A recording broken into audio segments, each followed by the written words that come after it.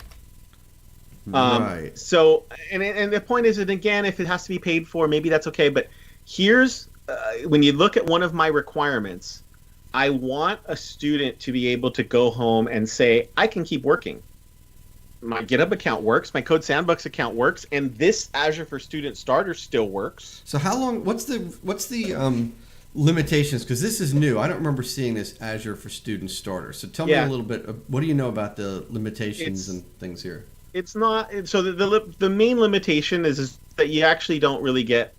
Let's be honest. It's not a ton of services compared to Azure for Students. I'm happy to not have a ton of. Let's just say it's 100% free. Right. It's 100% free. Renew it every year until you're out of high school. And you don't need a credit card. You don't need. That's the key. Not only do you not need a credit card, you if your school district, and when I reached out to Microsoft on behalf of this particular school district, they looked up the domain address and they said, "Oh, we've got them in as a school district." Then the students sign up frictionless with their student email address. Really? Yeah, and that was really important to me. Now the program manager over there said, like, look, if we can't get it straightened out, maybe we can make it work. And I was like, I hear you, but I want it to be frictionless. So what we believe, and again, we're going to have to get some students together. This is what we're talking about, the future now. Yeah. Where I want to go, where I would like to go, is we're going to get some students to sign up for this offer and see how it looks and feels to them. Mm-hmm. And the key is purely for no other reason is to just say, like, you take it home with you. Right. Right. Is MongoDB a bad idea? No, but it might be another account. Yeah. Now, Mike's mentioning, again, you could use CosmoDB, which, first of all, I don't think is offered in this. Second of all, it's pretty expensive, if I'm not mistaken, unless some of that pricing has come down.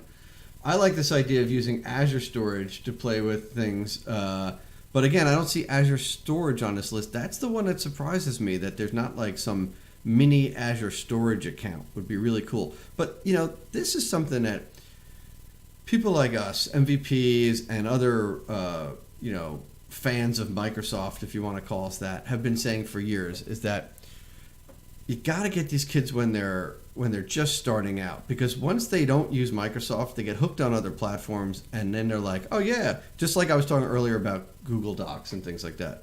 Did we lose your screen share? Or you? Let me get that screen shared again there. Oh, I was going to just go back to the. So, but you know what I'm saying? People get loyal to stuff really quickly, right? And this is like a critical time. Like, you're getting kids when they're teenagers to start doing this kind of stuff.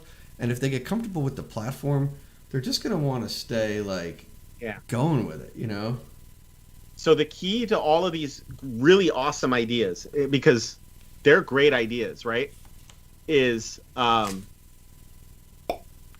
DB is not part of this tier. Right. There is a free tier now, but it's credit card sign up. Yeah. And again, of course. These are not insurmountable problems, but they're speed bumps. And so it's like, well, I just at least want to recognize that they're speed bumps. And then the other one is like, well, what if you host, files? All of the different types of services have static websites, but they're not in this offer. and Right. and it's something that I can say at least today. It doesn't mean that in the end, I want to make it clear that in the end, a decision might be made that it is worth it to take that on. Yep. Hey, check this out. Or, Sorry. you know, Uh, so so Ross the Lip has a comment in here, and I don't know if you have featured chat working. I don't have it wired up on my computer today. He says that it does list blob and file storage, but not table storage, which surprises me a little bit. But I don't really use table storage. I just think it might be helpful in this case. There's a URL that he puts in there. is it It's Azure a different for URL. It students? says Azure. Azure for students, and so this is free / students. this is the distinction that I didn't get to make. Is there is Azure for Students Starter, and there is Azure for Students. Well, this says free / students. The thing he's looking at. If you Right, see the and URL so- in the chat, I'm just curious to see if you So want Azure for Students is for college students. to start When you look spelling- at the FAQ for eligibility, it does say that you go to an accredited university. and even though it says free on this, okay, It is free, Yeah, it's and free. you get some free tier services, and then you also get a $100 credit, which is kind of nice, right? But that's not Azure for Students Starter, which you could kind of Right. think of as the junior high school offer.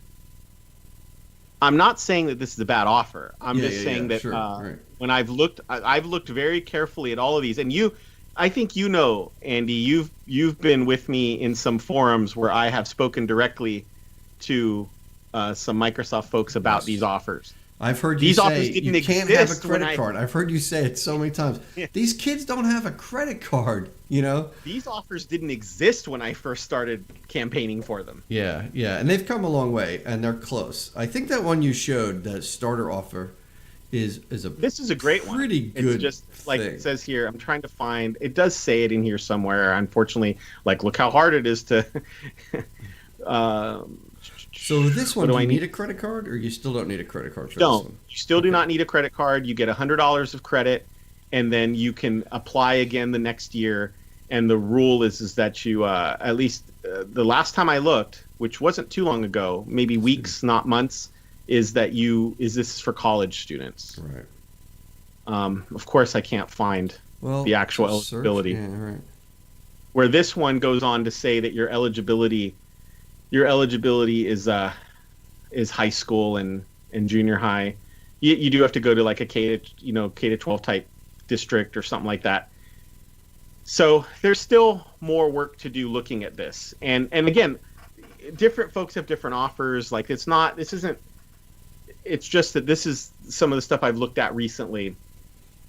Because that's kind of where I want to go. Is I would like for another thing about being able to bring in app service is that opens the door a little bit more. I remember I talked earlier about how we started with app service and then moved to GitHub Pages because it was simpler. So why would you want to move back? Well, app service supports more than just a static front end. So what if there was a website?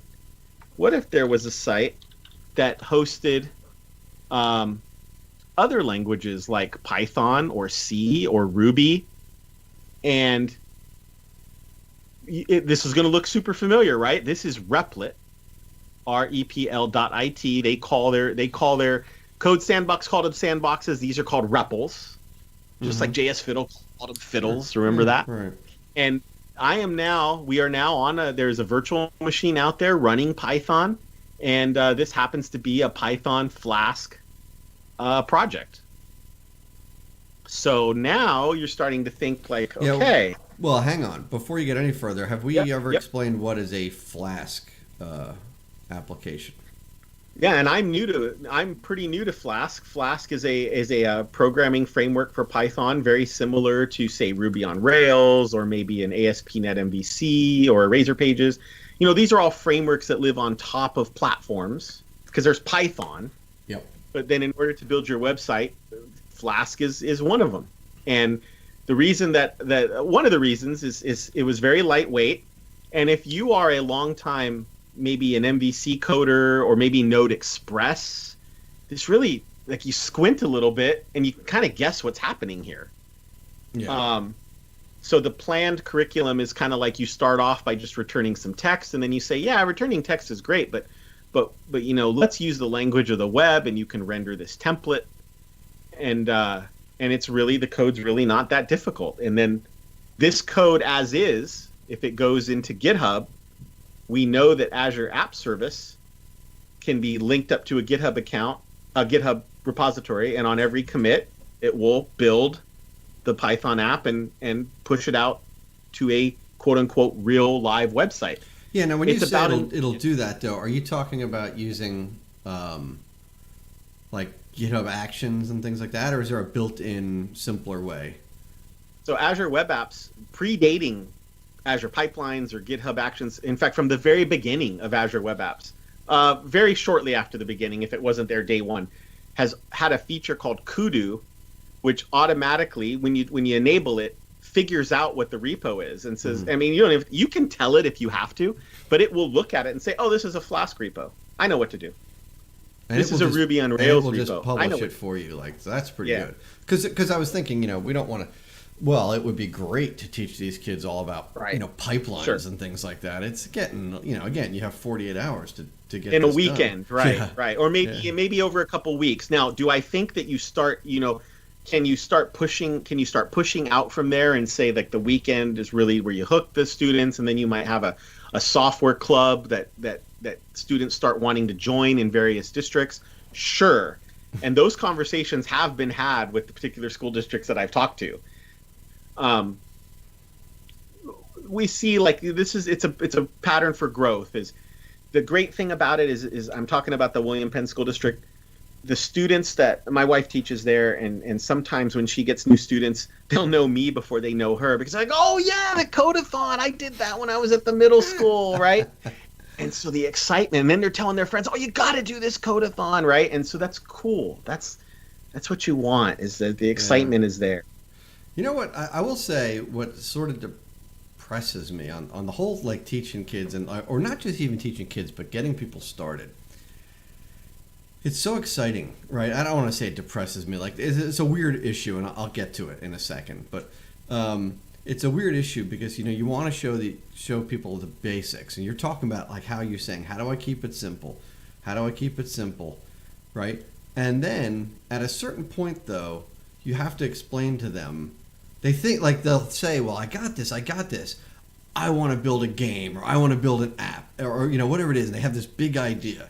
And then comes that, like, defeating blow, I think, where you have to say, oh, well, yeah, it gets complicated now, right? Like, okay, we need a database. We need a framework to do this. We need a framework to, you know what I mean? Like, and I don't know, but I feel like it's like it just sucked the life and the wind right out of all that excitement, that they have, that passion, and they're like, oh, it's not simple, right?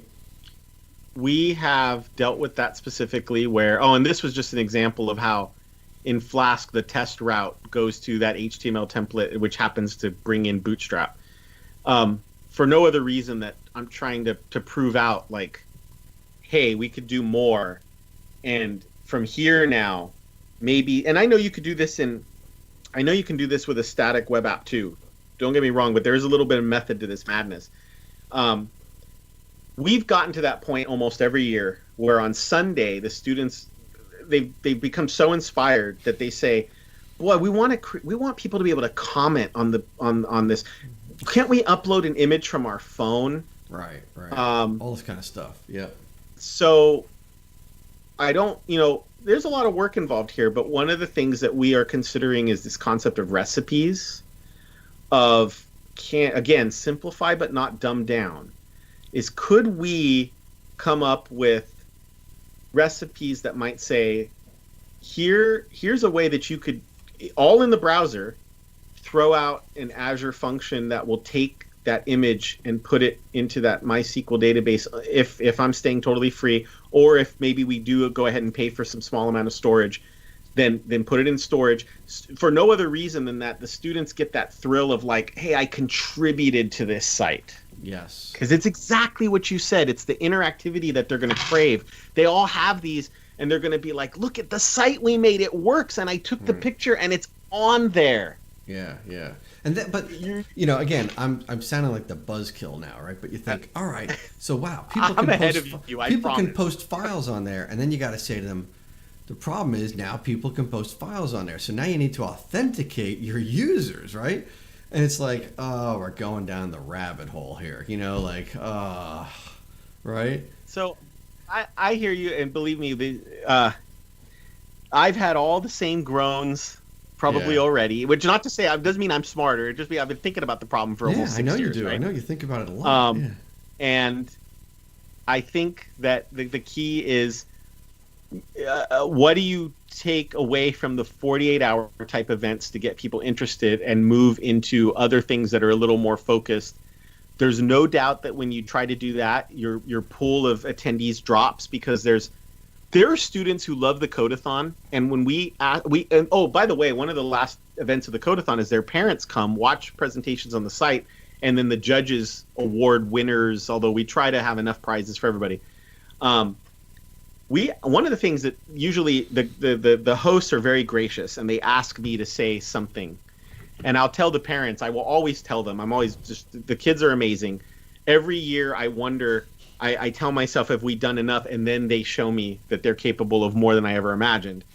But that what they've used are the same languages and tools that I've used and that all developers use. So nothing here has been dumbed down. And then I'll turn and ask the students. I say, I'd like you to raise your hands to answer some questions, and please be honest. And one of the questions I'll ask is that, did you have fun? Everybody raises their hands. How many of you, even after doing this, might be interested in a software career? And only some will raise their hands. And I will tell them all, that's okay. Because what I want you to notice is that some of you had fun learning some of the software, but then how many of you had fun coming up with the design? And how many of you had fun writing the copy? How many of you had fun doing the research? Well, I work on a software team, and guess what? All kinds of roles come together to make how the page should look. Talking to the experts that are going to actually use the software. What buttons do you need? What features do you need?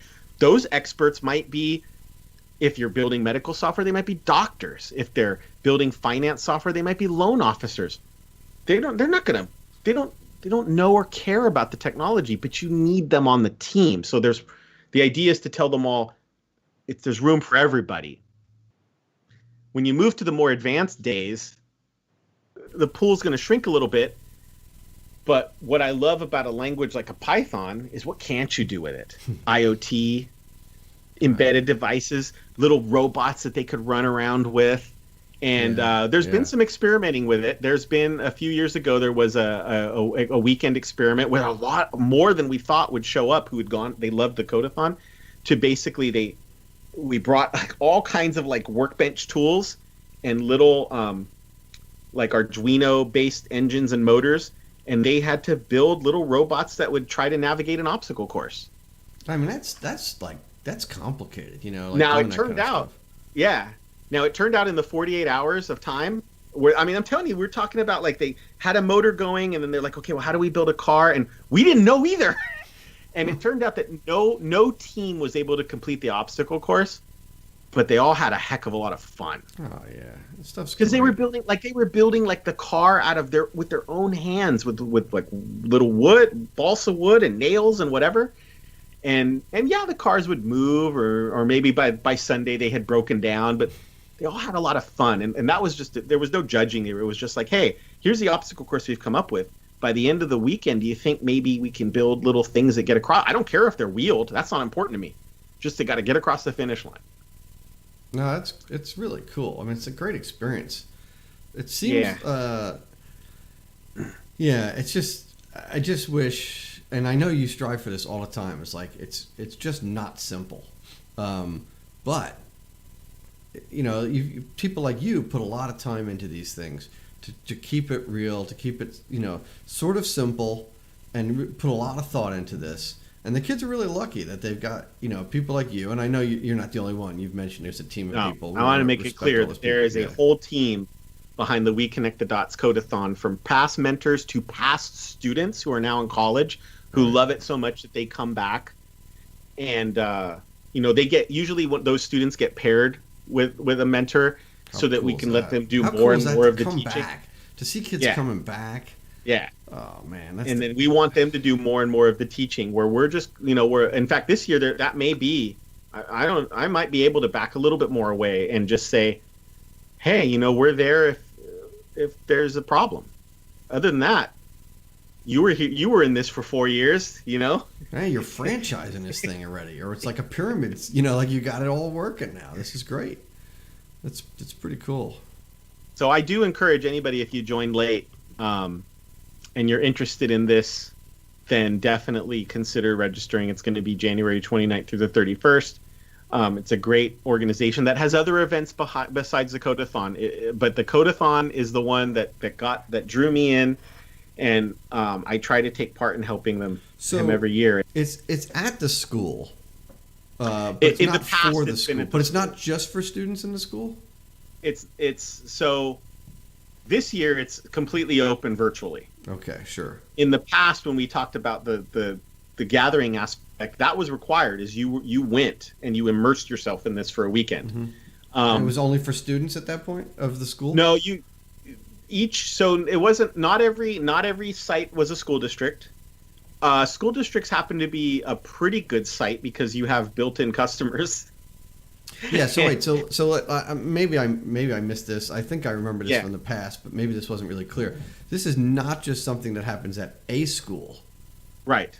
There would be multiple sites. Is this a nationwide program kind of thing?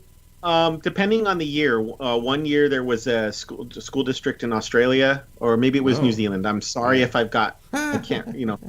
And then I forget which.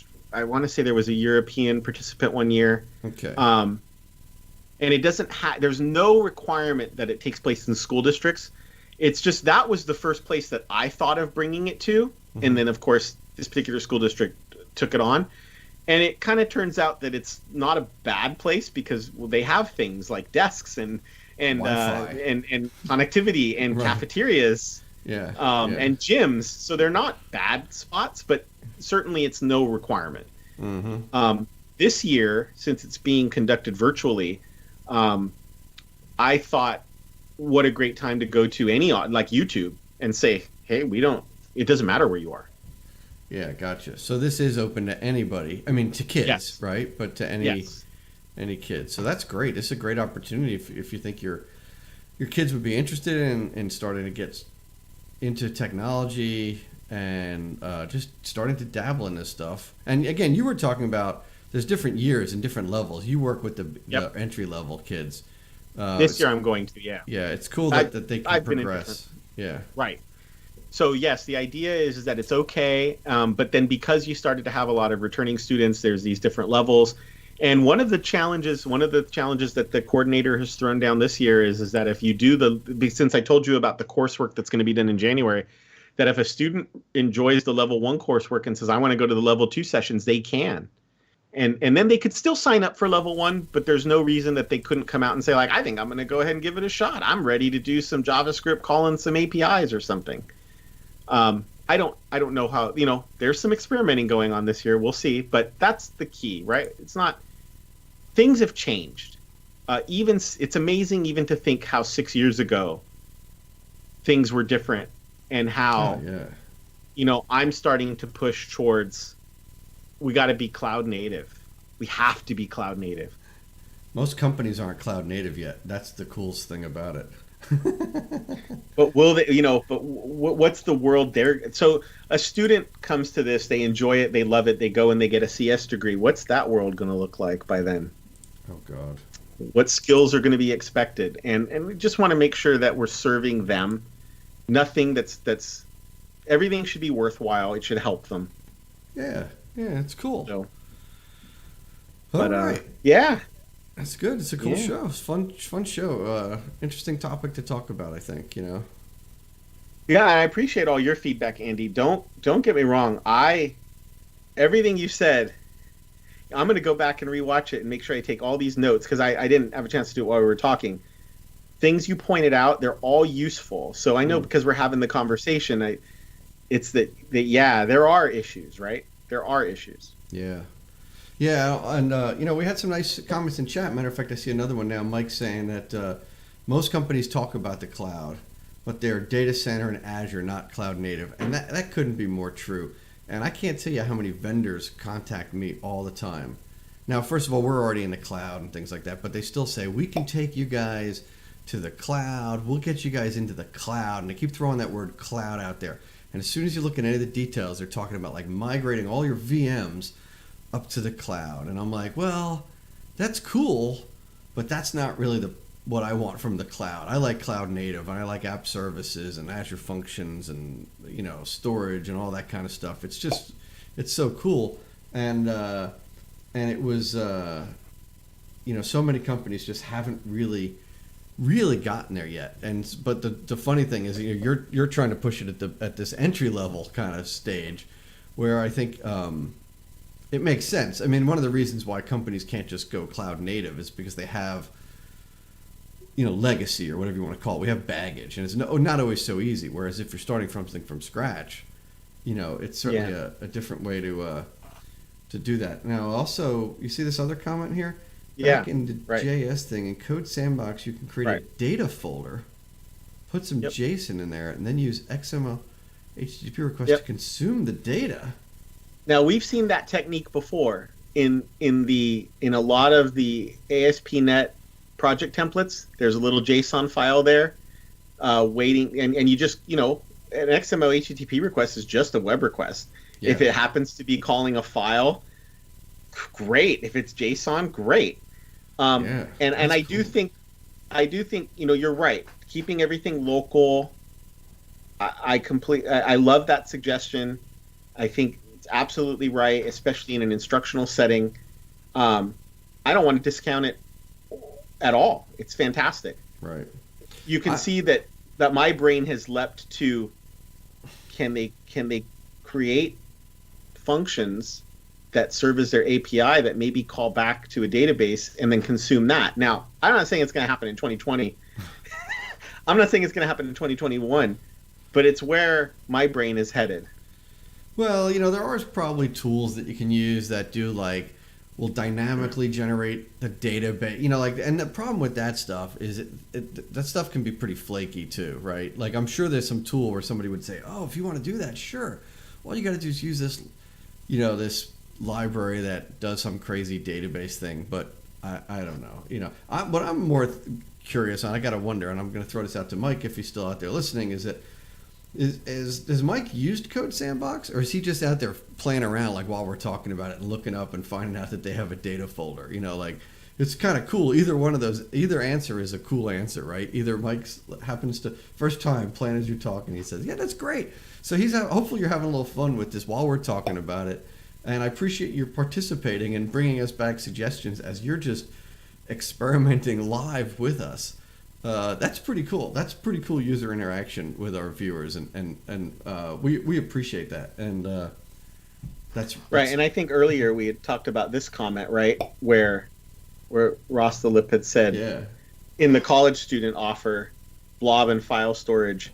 Because wouldn't that be great to take that concept, forget database concept, just throw an object up there, go get it later. Yeah, right. I agree. And that's where, one thing we didn't talk about tonight was GitHub Codespaces, which is still in preview, but I did demo it for, so I have some allies at this particular district, so now we're not talking about the whole We Connect the Dots organization, but just last week I gave them a demo, and after talking about it and talking about how the whole development, and this was something Mike said at the beginning, Mike Shea said, when he talked about not spending a week setting up your laptop, we never really came back to cover that, is something like Docker or container technology or GitHub Codespaces all work together to say, don't install anything on your machine, have the environment standardized and bring it down. And then if the team needs to update it, it's updated. And yes, are we ready to do that yet as development teams? I would say as teams and organizations, we're probably not quite there, but the tech is getting there. And I'm gonna pick on Codespaces a little bit because Visual Studio Codespaces was a tech I loved. Now that it's become GitHub Codespaces, it's going to be, I think, even more kind of out there to say, hey, everybody, this is for everyone. Oh yeah. But when I That's cool. demonstrated it, the feedback was extremely positive, and the question was, well, how much is this going to cost?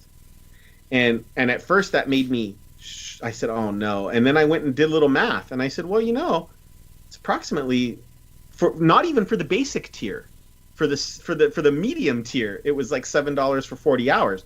And the response was, oh, we could handle that. And I thought, Yeah. huh, interesting. Now that the feedback was positive, that it's not too expensive to bring into things like this. Well, the tricky part, I think, with that, they say they can do that. I don't want to. I'm not trying to squash the idea, Oh, by the oh, way. we've thought about all these things, so go ahead. But sure, they can use code spaces for 40 hours, $7 a student or a kid or whatever, and you could. That seems pretty reasonable. But what do you say? You say, but we want them to be able to go home and keep doing this, right? Yep, right. And now, it's not just $40. It's not just $7 for the 40 hours because you need to keep that thing open for them. Oh, right? yeah. Right. I understand. Just another challenge, just another thing to consider, and how do we do this? I think this is it's all really cool. Yeah. So Anyway. it's lots to think about. I think there's lots of pros. Not every, it's a lot of fun, and hopefully you had fun, and hopefully everybody watching had some fun. Try these things out. Try out Replit. There's more than Python in here. This is a little bit newer. It's got a budding community that seems pretty excited. Code Sandbox I've used for a few years now. One thing we didn't demo tonight is that both of these products have what they call, like, they call them different things, but you go live, where I would basically get you into my team, and just like a Google Doc, and when you mentioned that way back when, or video or Visual Studio Live Share, for an example, Sure. you're working together. Oh, wow. On screen, in the browser. And that, to answer a question that you had a while ago, that's how the students did it last year. Is they created an organization in GitHub, created one in Code Sandbox, got all the team members added in, and then they hosted a Code Sandbox session. They all worked together at the same time, and that avoided all of the GitHub merging issues. Was I thrilled about it? I don't know how to feel about it. It goes back to what you said about, like, taking out what GitHub kind of is. I don't know how to feel about it, really. And so what part of day 2 on this thing, because it's 48 hours, what part of day 2 do you introduce, like, the solid principles? And Yeah, right. Now we have the shows. So, we're gonna point them out there, right? And I think it's a little early for the kids to start. Well, who knows?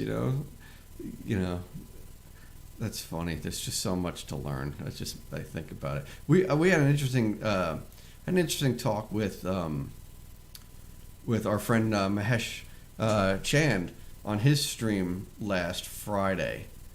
And the other guest was David McCarter, who you may know. Yeah, I do. And we had this whole talk about full stack developers. It kind of really rolls into this, some of the stuff we're talking about here, which is just about how much stuff there is to learn, and how sort of scary it is to get started. Oh, look at that! Yeah. And you could probably you know what? That's out there. You could still view it on YouTube, sure, or wherever you're looking at it. Yeah, you're on YouTube. That was not the exact episode. Andy. Yeah. He's got a whole. Oh, is this not the one? Do I have it wrong? That's not the episode. No, you got the wrong one. Sorry. It's okay. No, that's a good one too, probably. I'm sure it is. Channel. I don't know where you find stuff on all his stuff. Go ahead and tell us about it. I'll find it while you're talking. So, we had this talk about full stack developer. That's what it would be called. You see, there's 3 of our faces on the picture. That's it right there. Yeah. It sort of started with this blog post that David had written, which was his frustration in this job. What do you call it? Like a job rec, like an open job position where they were saying we want a full stack developer with 5 years experience and proficient in like 30 different things, right? And so he said, well, there's no way that you can achieve that. You can't, and so we talked a lot about what does it mean to be a full stack developer? Is it possible to be a full stack developer? Should you be a full stack developer?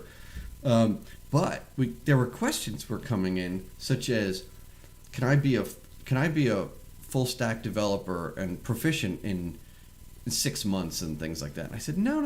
You can't. I can't be proficient in anything in 6 months, let alone be a full stack developer, which is so many things that are involved in the full stack. And it's funny how it comes up again in our conversation today, where we're talking about not really full stack, but then where do you go? What do you do on the day after you learn intro to programming and you start? I guess what it is that the first thing you're talking about a 48-hour workshop that you're doing with the kids, and it's like every day you're sort of, I think, working towards being a full stack developer almost. I mean, some people don't want to be full stack, but I think the kind of stuff we were talking about, like if you want to build that first app as a kid and you want to build a game or something like that, well, that's a full stack developer role there, and there's just so much to it. But we had a really fun conversation. Yeah. And Mahesh has I caught a good freeze frame here. Yeah. Whose expression did I do the least justice to? David looks a little stunned, I think. Yeah. And I'm wearing the same sweatshirt today here. This is my working at home sweatshirt that I throw on when I'm up like Mr. Rogers. I throw that on. Luckily, I'm not wearing the same shirt underneath. Yeah, we had a fun talk, and they get there was thousands of people. They have, over 1 million Facebook contacts or whatever. C# Corner is such a big organization, so they stream out on YouTube, Facebook, Twitter, and Twitch, and maybe even something else. Yeah, right. And you don't see a ton of views on this YouTube thing, but when you look at their Facebook page, it's just massive. They have a really big user base. And I got to tell you, this is a side note here, as we're just babbling here a little bit. I think we should probably wrap this up, but it's just so funny for me to be on something like C# Corner, where I think to myself, man, how much stuff did I learn on C# Corner over the years? When I was starting out, I don't remember how long they've been around, a pretty long time, I think, and now I'm on that. I'm like a guest on their show, and I just kind of laugh at the way things have come full circle. That and I'm honored and privileged to be in that position. It's kind of cool.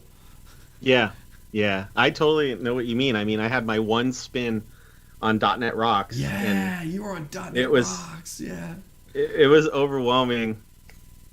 Yeah, I'm pretty sure that the show had 3 views, 3 listens. No, because it wasn't the most exciting topic. It doesn't matter. That thing is huge.